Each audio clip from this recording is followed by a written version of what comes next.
이제 모두 기도 드림으로 하나님께 예배를 올리겠습니다.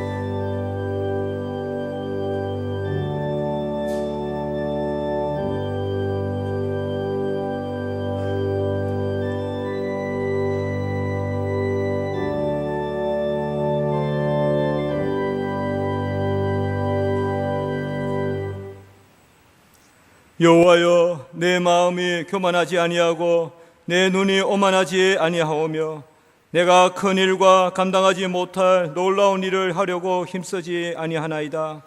실로 내가 내 영혼으로 고요하고 평온하게 하기를 젖된 아이가 그의 어머니 품에 입성 갖게 하였나니 내 영혼이 젖된 아이와 같도다. 이스라엘아, 지금부터 영원까지 여호와를 바랄지어다. 아멘. 거룩하고 자비로우신 하나님 아버지, 이 예배를 통하여 홀로 영광을 받으시옵고 한량없는 은혜를 저희들에게 나려 주시옵소서. 구주 예수 그리스도 이름으로 감사하며 기도드리옵나이다. 아멘.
전능하사 천지를 만드신 하나님 아버지를 내가 믿사오며 그 외아들 우리 주 예수 그리스도를 믿사오니 이는 성령으로 잉태하사 동정녀 마리아에게 나시고 본디오 빌라도에게 고난을 받으사 십자가에 못 박혀 죽으시고 장사한 지 사흘 만에 죽은 자 가운데서 다시 살아나시며 하늘에 오르사 전능하신 하나님 우편에 앉아 계시다가 저리로서 산자와 죽은 자를 심판하러 오시리라. 성령을 믿사오며 거룩한 공회와 성도가 서로 교통하는 것과 죄를 사하여 주시는 것과 몸이 다시 사는 것과 영원히 사는 것을 믿사옵나이다. 아멘.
세상의 모든 것을 만드시고 주관하시고 또한 주장하시는 하나님, 이 시간 우리의 학업을 멈추고 크신 하나님의 위엄 앞에 고개 숙여 겸손한 마음으로 또 거룩한 마음으로 하나님께 영광 올려드리며 나아갑니다.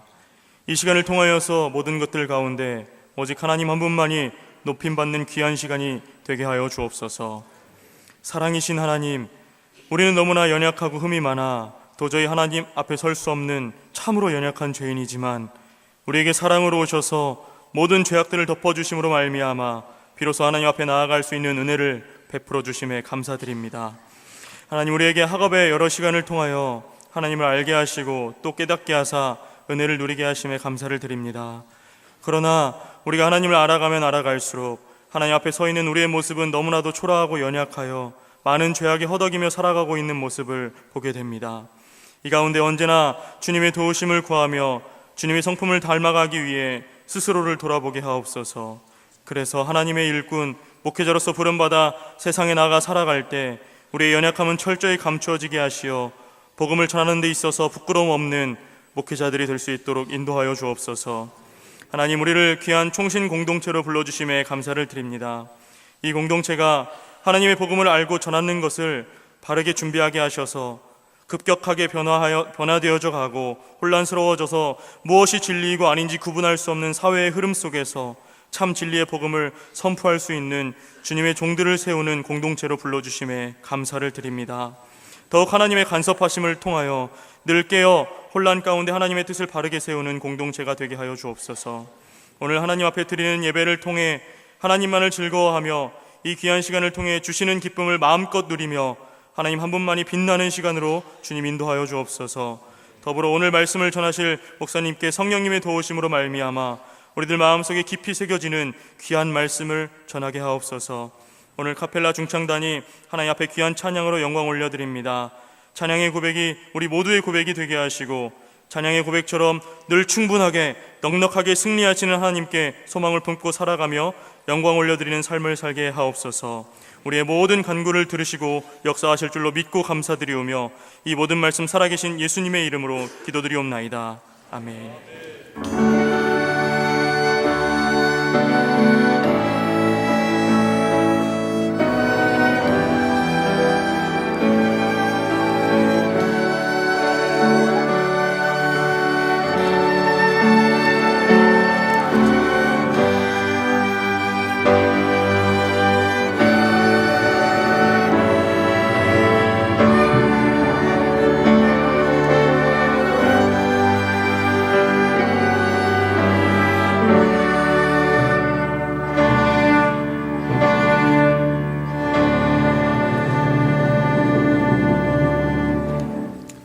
시간 내려주시는 하나님의 귀한 말씀은 요한복음 3장 22절로 30절입니다.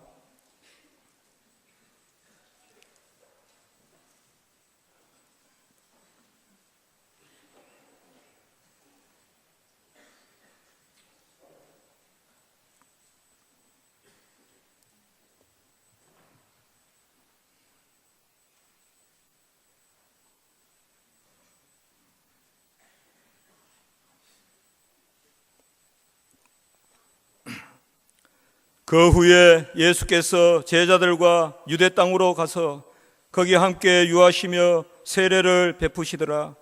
요한도 살렘 가까운 에논에서 세례를 베푸니 거기 물이 많음이라.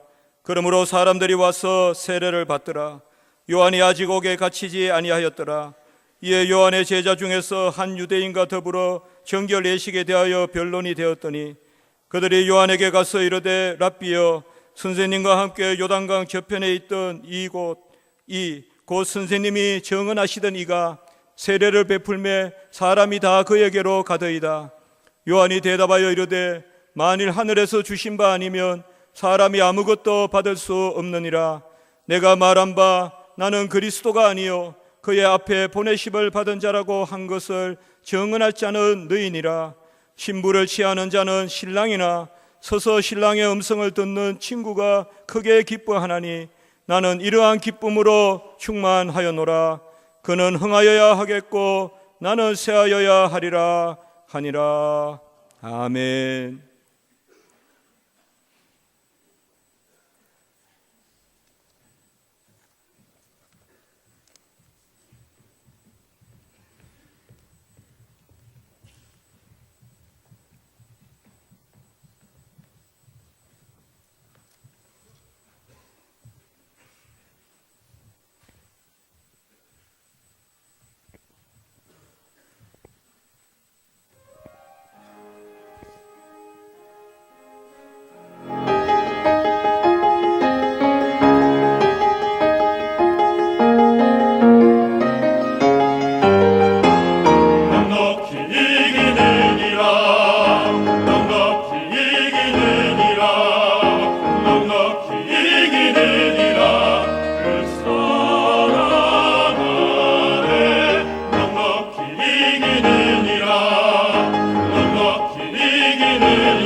예, 아까 기도한 우리 형제의 기도를 듣다 보니까 굉장히 복음적으로 기도를 하더라고요. 예, 훈련을 잘 받은 것 같아요. 복음이란 게 뭐죠? 하나님을 알아가면 알아갈수록 내가 얼마나 부족하다는 것을 깨닫게 되는 게 복음이에요. 하나님의 크기를 더 많이 인식할수록 나의 연약함과 부족함, 아무것도 아니다 하는 것이 더 깊이 새겨지게 되죠. 그래서 신앙이 깊어질수록 무능함을 깨닫게 되는 것이고, 그럴수록 하나님과의 갭이 훨씬 더 벌어지죠. 점점 벌어지는 거예요. 하나님과 나와의 갭이 이렇게 큰 줄 모른 거죠. 그래서 그 갭을 채우는 게 십자가인 거고요. 그래서 사실 십자가는 크기가 똑같지 않습니다. 십자가는 주님을 알아갈수록 훨씬 더 커지는 겁니다. 신앙이 깊어질수록. 그게 복음이죠. 십자가가 안 커지면 자기 의로 채워지게 돼 있어요. 기도를 오늘 듣고 굉장히 기분 좋았어요. 사역을 잘할 것 같기도 해요. 근데 또 기도하고 사역하고는 또 일치하지는 않더라고요. 우리가 사역을 하면서 들어서자마자 부딪히는 불편한 질문이 뭐냐면, 나는 사역을 잘하고 있나? 이런 거예요. 나는 사역을 잘하고 있나? 그럼 내가 사역을 잘하고 있다는 것을 어떻게 판단할 수 있을까? 사실은 요즘에 사역하는 여러분들에게 있어서는 과거 어느 때보다도 아마 사역에 있어서 이렇게 그런 표현이 맞는지 모르겠어요. 성공해야 된다라는 어떤 압박감이 훨씬 더 크리라고 생각을 합니다. 사실은 교회가 사역자들에게 성공이라는 것을 요구한다기보다는 사역을 하면서 스스로가 그런 기준에 사로잡혀 있는 거죠. 반드시 나는 성공해야 된다 하는 그런 생각들이요. 그래서 그 성공은 대부분 숫자가 불어나느냐 부응하느냐 하는 겁니다. 뭐 아닌 것 같이 이야기하지만 그런 마음이 사실 모두에게 있는 거죠. 한동안에 신문 광고, 기독신문 광고 이런 데 그런 광고 많이 났어요. 300명 돌파 세미나 뭐 이런 거 있잖아요. 몇 명 돌파 세미나. 그런 광고를 내는 것도 웃기고, 그런데 가는 것도 웃기고, 하는 사람도 웃겨요. 그런데 가보면 이렇게 이런 공식대로 하면 돌파할 수 있다, 뭐 이렇게 얘기를 하는 것 같아요. 교회 성장에 관한 많은 책들이 인기를 끌 때가 있었어요. 그런데 그런 책들을 보면 대부분 내용이 동일하죠. 이런 요소대로 이렇게 따라가면 성공할 수 있다는 느낌을 갖게 만듭니다. 그래서 그런 책들을 읽어보고 그렇게 해보려고 열심히 노력을 했는데도 불구하고 잘 안 돼요. 우리가 생각하는 성공이 잘 안 돼요. 그러면 나는 무능한 게 확실한가 보다. 나는 뭔가 문제가 있나 보다. 그런 생각을 갖게 되고 굉장히 그게 우리를 불편하게 만들죠. 자기 스스로 자기 혐오에 빠지게 되는 이런 상황이 되는 거죠. 그런 현상에 사실 좀 반기를 들고 이야기했던 사람이 유진 피터슨이라는 사람이에요. 그러니까 그는 사역에 있어서 이 충성이라는 것을 굉장히 강조했죠. 그래서 목자는 곧 목사다 이렇게 이야기를 합니다. 그렇게 강조를 하다 보니까 아주 중요한 것은 묵상하는 것과 기도하는 것, 뭐 이런 것을 굉장히 많이 이야기를 했습니다. 틀린 말은 아니죠. 그런데 그것도 사실은 그 길을 걸어가는 많은 목회자들에게 스트레스가 되는 거죠. 해보니 충성 가지고 다 안 되더라는 거예요. 충성만 있어서 안 되더라는 게 현실이라는 거죠. 그런 딜레마가 있습니다. 조금 더 근래 들어서 성경적인 부분으로 제시를 한 사람을 들려면 팀 켈러라고 이야기할 수 있을 겁니다.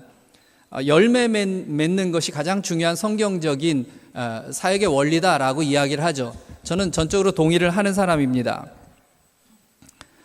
그런데 그 팀 켈러가 열매를 맺는 사역이 아주 중요한 포인트라고 말하는 이유는 선택교리 때문에 그렇게 이야기를 해요. 근거가 선택교리예요.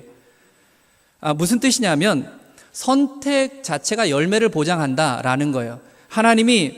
하나님에게 부르심을 받았다면, 하나님이 그 사람을 선택했다면 열매는 당연히 맺히게 되어 있다라는 게 기본 원리예요. 성경에 굉장히 많이 기록되어 있어요. 단지 열매가 어떤 거냐 이 문제일 뿐이에요. 어떤 게 열매냐? 그래서 바울은 그렇게 이야기를 했어요.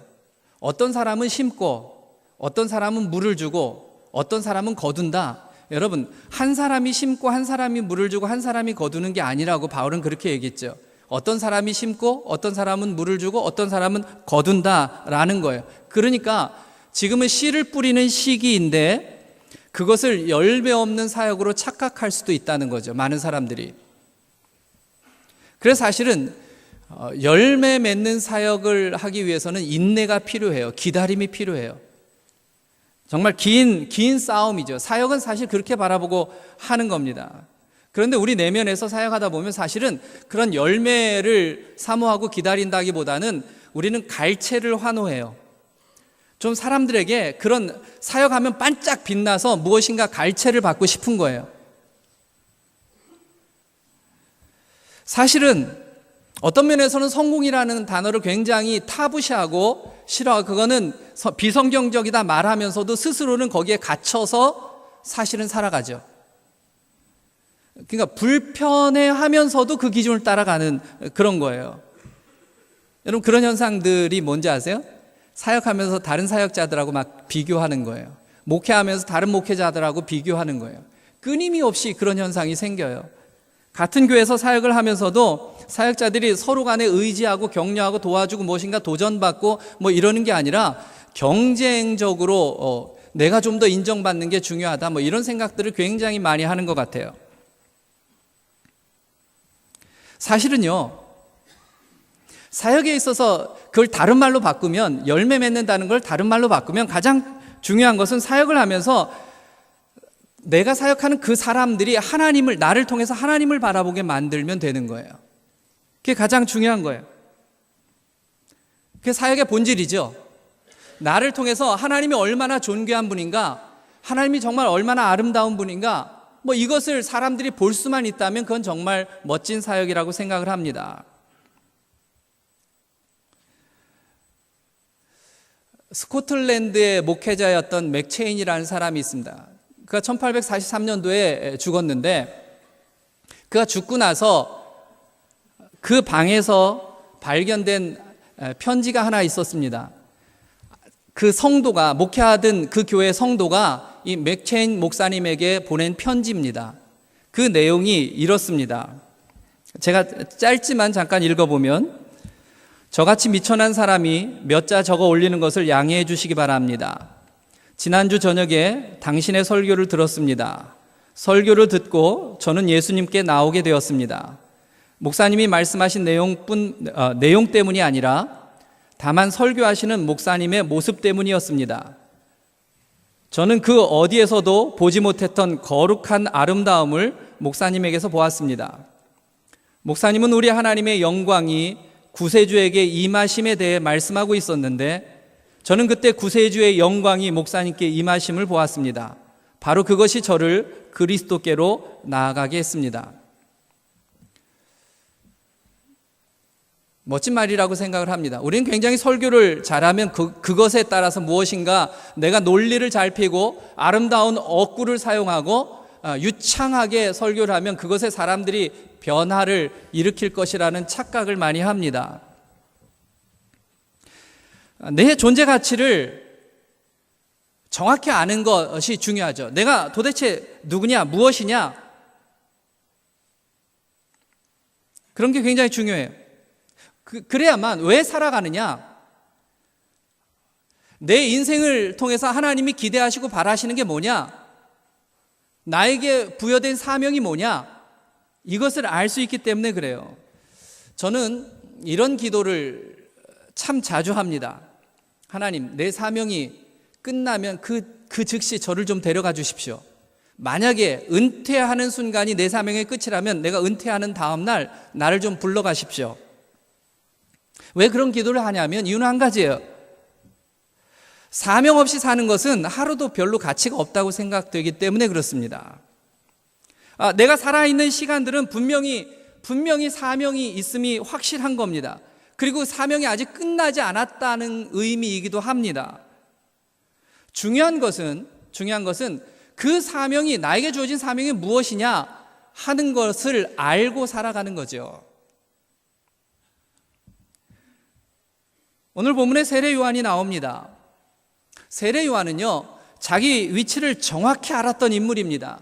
예수님보다 6개월 먼저 일찍 태어나서 예수 그리스도의 등장을 준비하는 것으로 그의 사역을 시작을 합니다. 그의 임무는 뭐였냐면 사람들의 시선을 자신을 지나서 주님께로 향하게 만드는 게 그의 임무였습니다. 그러니까 일종의 표지판 역할을 하는 거죠. 한마디로 말하면 길잡이 인생인 겁니다. 그게 그의 사명입니다. 여러분, 길잡이 인생은요, 남들이 닦아놓은 평탄대로를 걸어가는 사람들이 아닙니다. 가시덤불을 헤치고 길을 뚫는 것이 길잡이입니다. 어려운 일이지만 그것이 그가 존재하는 이유입니다. 길잡이 인생이 힘든 것은 그래서 당연한 겁니다. 그런데 힘든 것은 당연한데 그것이 기쁨인 거예요. 왜냐하면 그것이 자기에게 주신 사명이니까, 주님을 위한 길이니까. 사람들은요, 자신이 주인공이 되고 싶어 해요. 그래서 조연 역할을 하는 것을 거부합니다. 여러분, 어린아이들이 운동할 때 보면 아주 쉽게 알 수 있어요. 아이들이 야구를 하면요, 다 투수를 하고 싶어 해요. 축구를 하면 다 골을 넣는 그런 최전방 공격수의 역할을 하고 싶어 하죠. 이유는 한 가지예요. 주인공처럼 보이니까. 눈에 띄는 자리니까. 여러분, 우리가 무엇인가를 내가 갖추려고 하는 것은, 그 이유는 그것을 통해서 예수님이 보이도록 하기 위함입니다. 여러분, 여기서 공부를 열심히 하는 이유가 무엇입니까? 더 공부를 하고 싶은 이유가 무엇입니까? 잘하고 싶은 이유가 무엇이고, 책을 더 많이, 남들보다 많이 읽고 언어를 훨씬 더 풍요하게 하고 싶은 이유가 무엇입니까? 이유는 한 가지예요. 그것을 통해서 예수 그리스도가 보여지도록 하기 위함이에요. 그런데 만약에 예수님이 보이지 않고 그 덕목을 자기 자신의 모습을 드러나는데 사용한다면, 그래서 사람들이 야, 정말 멋진 인격자야, 실력 있는 목회자야. 근데 사람들은 솔직히 말하면 그 소리를 많이 듣고 싶어 합니다. 여러분, 사람들의 관심을 나를 통해서 주님께로 향하도록 하는 것이 우리의 사명입니다.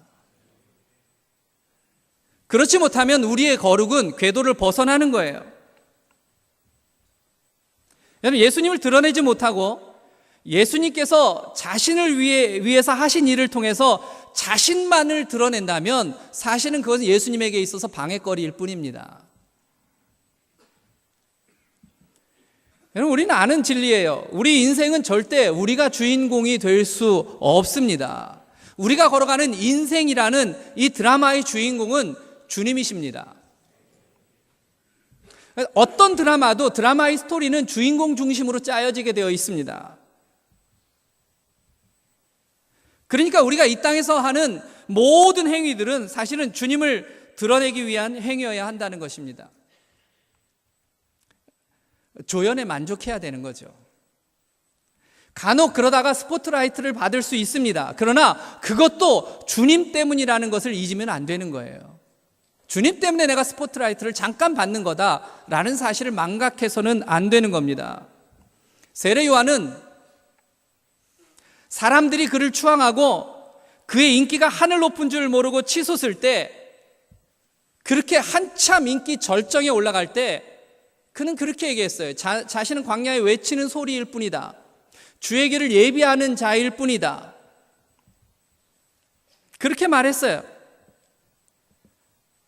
여러분, 소리라는 게 뭐죠? 우리는 알잖아요.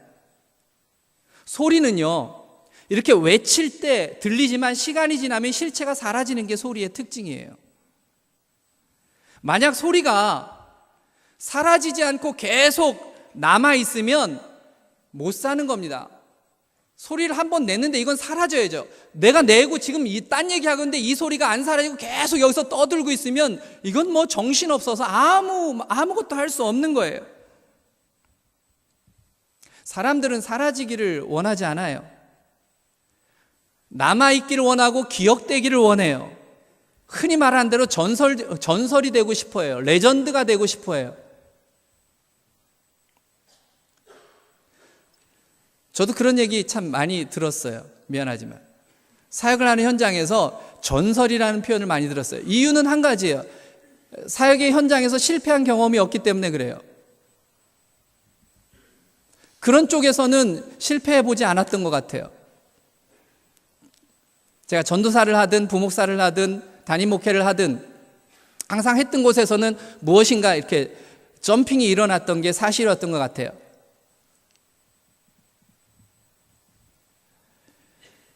얼마 전에요.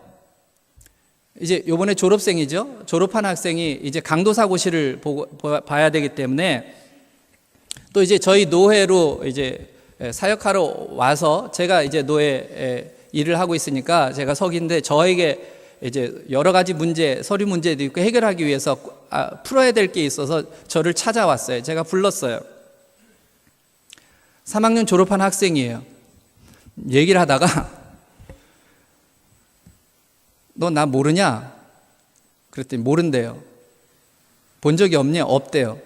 그냥 내가 얼마 전에 학교에 가서 개강수련회 강사로 섰는데 모른대요. 너 개강수련회 참여 안 했냐? 했대. 했대요. 이상하다. 3학년들만 모여서 졸업생 세미나를 할 때 내가 또 오라 그래서 왔는데 그때도 내가 강의했는데 모르냐 그래. 모른대요. 제가 어떻게 해석해야 될지 모르겠어요. 너 어디서 예배 드렸어? 했더니 2층이래요. 2층이 요주의 인물들 같아요.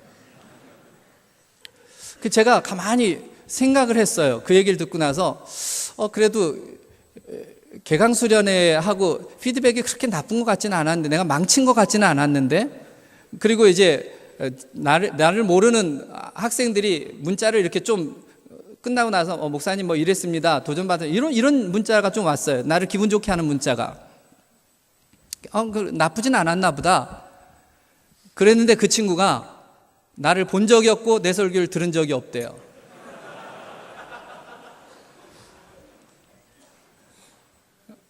제가 충격이었어요. 얘를 서류를 해줘야 돼 말아야 돼.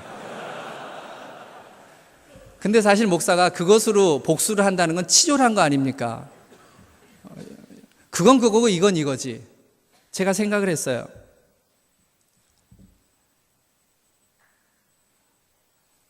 여러분 이게 목사로서의 아주 큰 유혹이자 도전이 되는 부분이 이 부분이에요.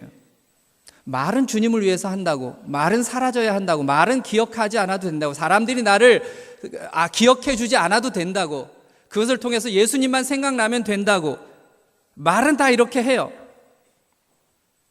근데 내 속에서 사람들이 나를 기억해 주기를 바라는 마음이 스물스물 일어나는 거예요. 사실 의미 없는 거거든요. 그게 이 본성이에요.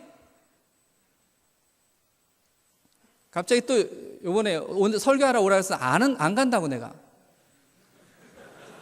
가봐야 모르는데 내가 왜 가냐고. 나 좀 더 이상 부르지 말라고. 힘들어 죽겠다고. 그래도 할 수 없이 오라 그래서 제가 할 수 없이 이번까지만 그러면 한다고 왔습니다만 여러분 그게 목사의 적나라한 모습이에요. 고공비행을 하던 그런 요한의 인기가 어느 순간부터 예수님에게로 넘어가기 시작했습니다. 그런데 그 사실을 제일 속상해한 것이 세례 요한의 제자들이었습니다.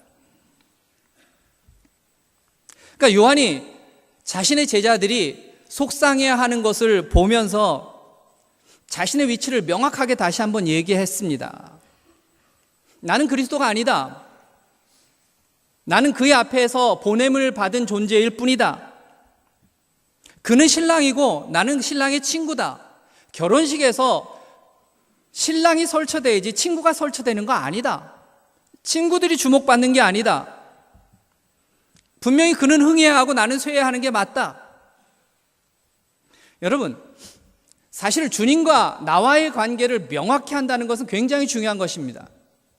그런데 그 관계를 방해하는 두 가지 중요한 요소가 있어요. 하나는 사역입니다. 사역이 주님과의 관계를 방해해요. 여러분, 가만히 생각해 보면 관계 때문에 사실은 사역을 하는 거예요. 그러므로 그 사역은 은혜 바탕 위에서 이루어져야 되는 게 맞는 거예요. 주님과의 관계 때문에 하는 것이니까. 그런데 그렇지 못할 경우에 주님과의 관계가 사역에 밀려 나가게 되어 있습니다. 사실 어떤 일보다 더 중요한 것이 주님과의 은혜의 관계를 유지하는 거죠. 그렇다고 일을 못해도 된다, 이런 말은 아닙니다.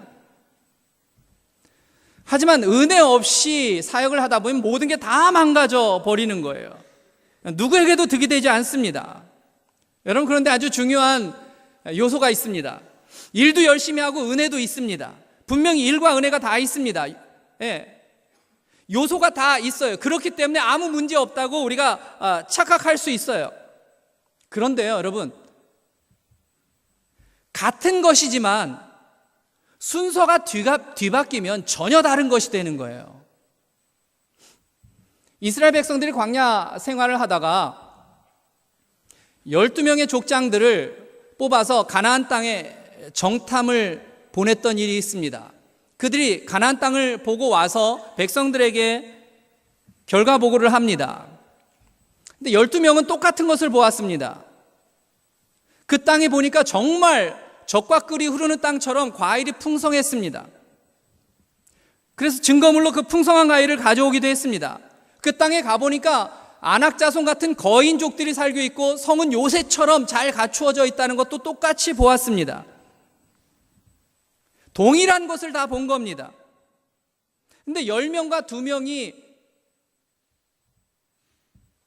아주 중요한 차이를 가져옵니다. 그 차이는 제가 볼 땐 딱 하나였어요. 말하는 순서의 차이였어요. 10명은 이렇게 얘기했습니다. 가보니 그 땅은 정말 풍성한 땅이더라. 그러나 거기에는 안악자손이 있고 그 성은 요새화되어 있다. 그래서 우리 못 들어간다. 우리는 메뚜기 같은 존재다. 이렇게 얘기했어요.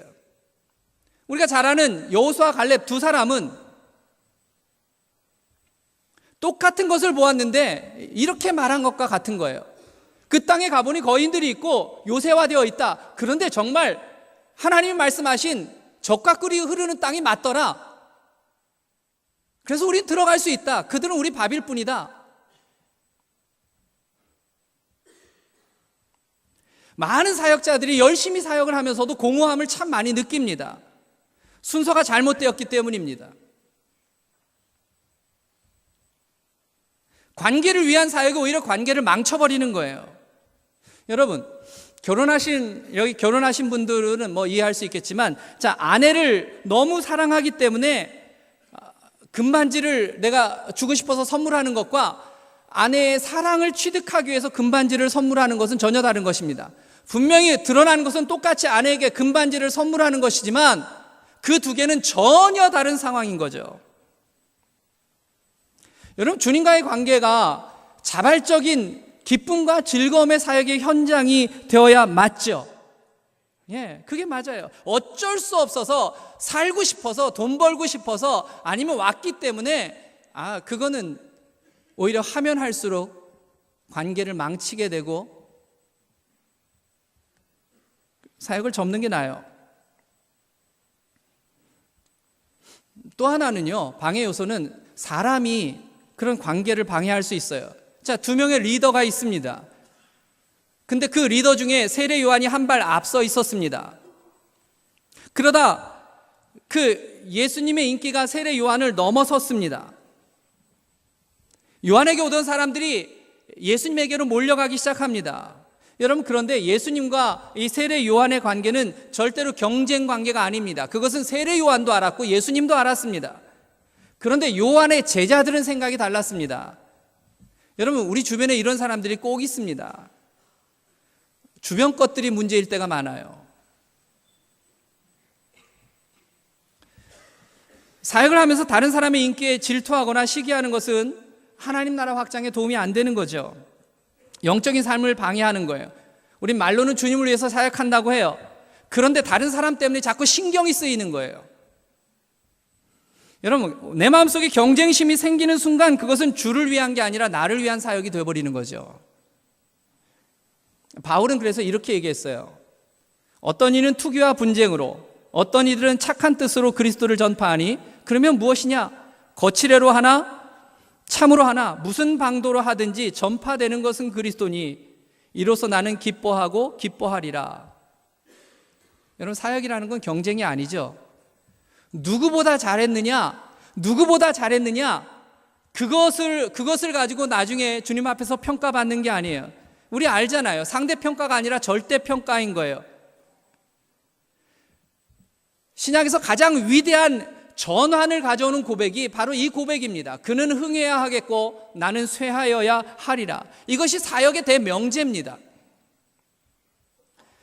근대 선교의 그런 선구자라고 불렸던 윌리엄 캐리가 죽음을 앞두고 자기 친구에게 한 말, 너무 유명한 말이죠. 그가 이렇게 이야기를 했습니다.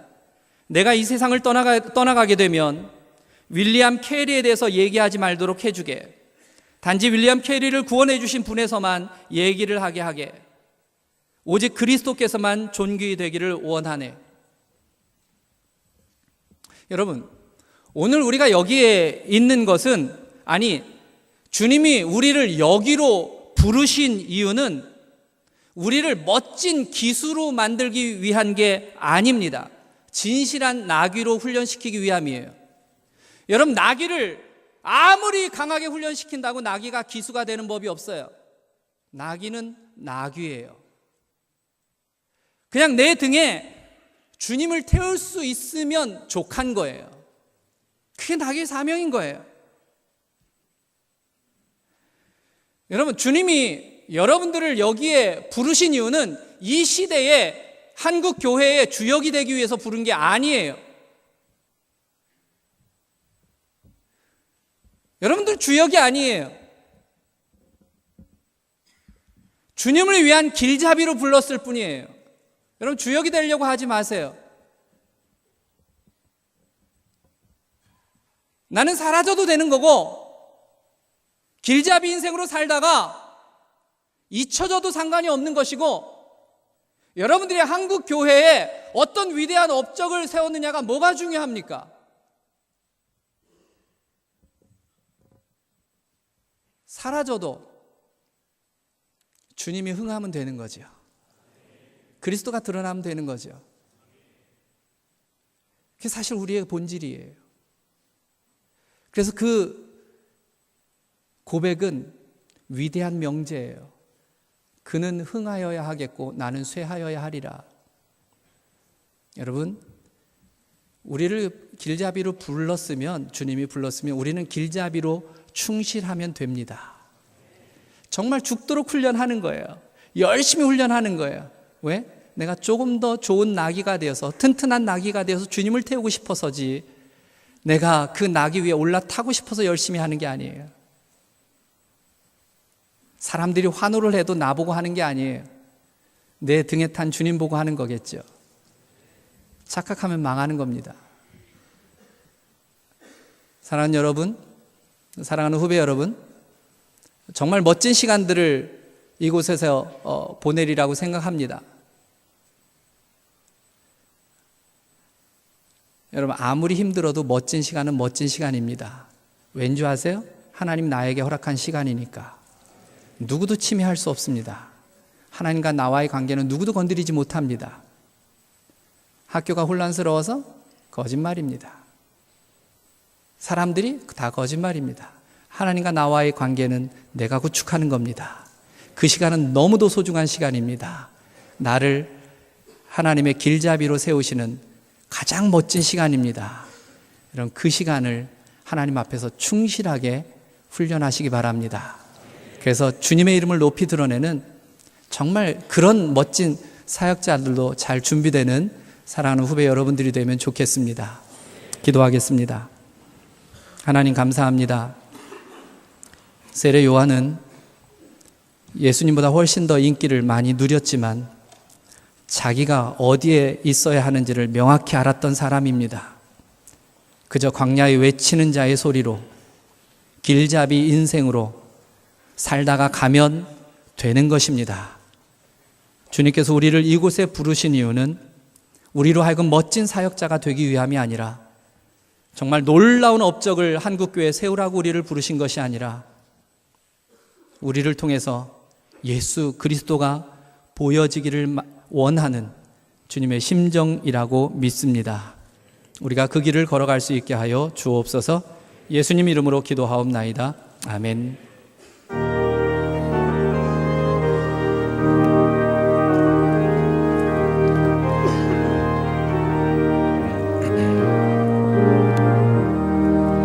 영광을 받으실 만유의 주여, 우리가 명령을 좇으리다. 베푸신 은혜를 감사히 알고 진실한 마음으로 섬기겠네. 구주의 은혜 주시는 대로 영원히 받들어 섬기겠네. 찬송하겠네, 찬송하겠네. 생명을 주시는 구주로다. 구주를 높이고 잘 공경하여 온유한 마음으로 섬기리라. 주 예수 안에서 즐거워하며 충성을 다하여 섬기겠네. 구주의 은혜 주시는 대로 영원히 받들어 섬기겠네. 찬송하겠네, 찬송하겠네.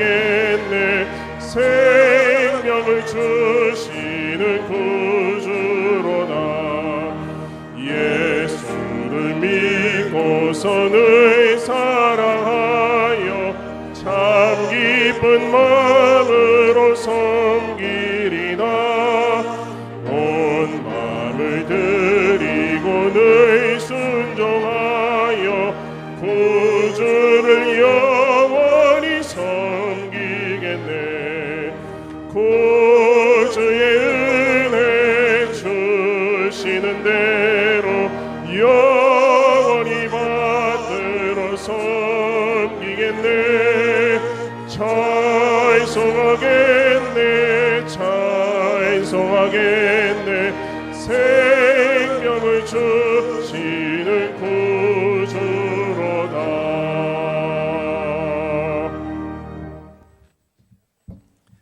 주 예수 그리스도의 은혜와 하나님 아버지의 사랑하심과 성령의 교통하시는 역사가 주의 사랑하는 자녀들 머리 위에 영원토록 함께 있을지어다. 아멘.